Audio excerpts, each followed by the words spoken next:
Good evening. Good evening guys. Good evening dyan sa mga ano natin, sa mga nakakakilala sa atin. Okay. Nandito tayo sa ating munting kulungan.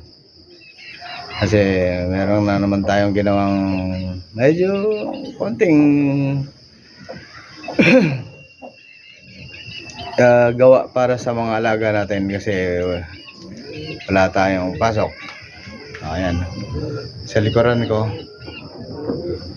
nakahapon yung mga alaga nating manok. Ito pa isa. Ayan. So ito, ganito lang. Meron tayo ditong mga pares na naman na mga ibon. Ayan, nakita nyo, ito isa may itlog na yan Ayan guys, ang itlog yan, meron na siyang dalawang itlog, naglilimlim na. Andyan yung kanyang pares. Ayan, pares siya dyan. Then ito, meron tayo rito sa kabila na isang pares ulit. Ayan, pero dalawa to sa kabila kabila isa. Ayan, yung isang pares naman. Then meron ako rin pinaresan dito sa isang pinares natin nandito. Medyo madilim-dilim yung loob niyan, gawa ng ating kahoy na kulungan. Then nilagay ko ulit dito sa pinaka malaki nating kulungan yung ibang mga iba nating ibon. Nandiyan sila. Ayan, nakita nyo yung ibon natin.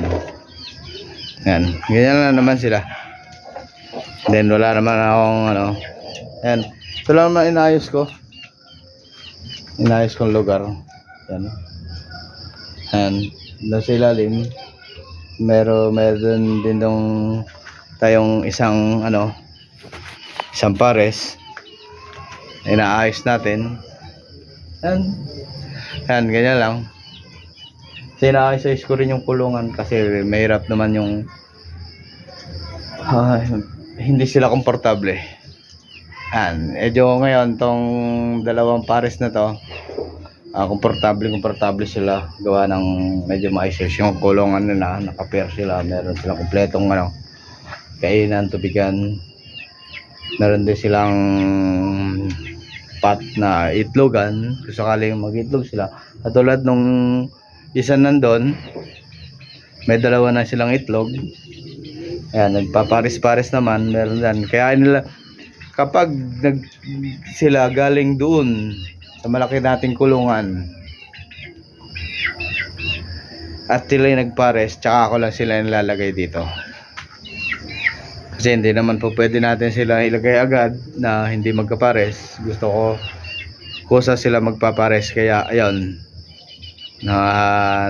dito ngayon sila pares-pares, may ng dalawang itlog, yung isang nasa dulo. Hintayin na naman natin silang mag-itlog, yung 1, 2, 3, 4, 5, 6 pang pares. Bali 7 pares yung ginawa ko. Yung dalawa may itlog na. Ayan, di lang kasi natin mabuhay yung iba.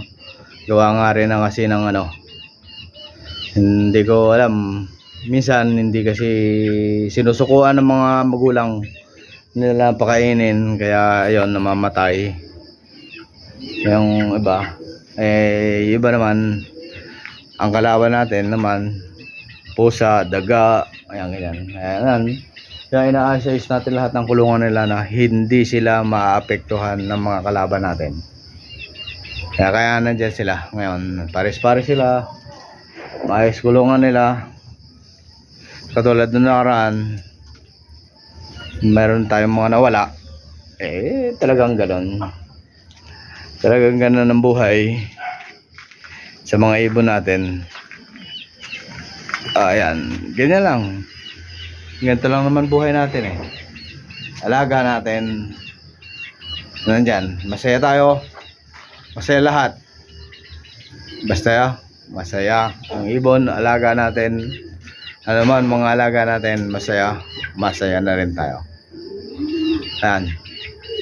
Kaya lang guys. Sunod ulit. Nakikita nyo naman yung mga ibang mga bagay na mangyayari dito sa aking kulungan. Thank you mga anak ng teteng.